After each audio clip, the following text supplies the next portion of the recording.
और बड़ी देखिए आज ये परिवार के सौभाग्य कितना सुंदर अरिदीप भैया अति सुंदर कि आज जे कंपोजर भी हो, संगीतकार भी हो, अच्छा गायक भी हो, हाँ जी विजय चौहान जी और दिव्या के जन्मदिन भी बा।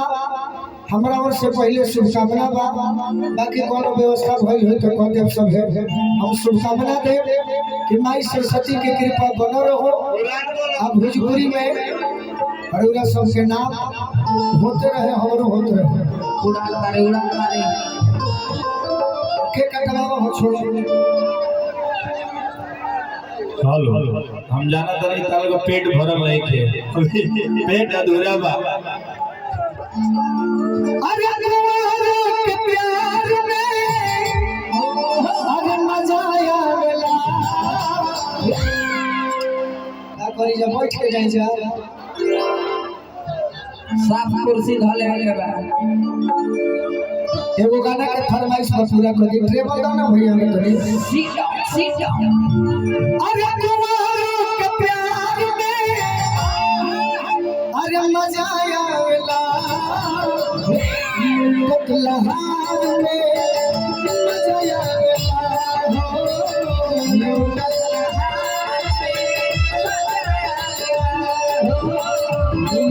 कतलहार में मजा आवेला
अब हमनी के लुटर लहार माजा के बाद चलेंगे जन्मदिन पे।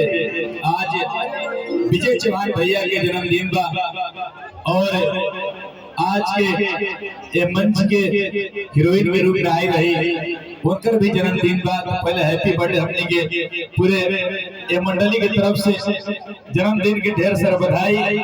और आज एक कार्यक्रम में 4 चांद लग जाए जब मंच के माध्यम से। टिप्पू जरा से आगे आ जाए टिप्पू भाई।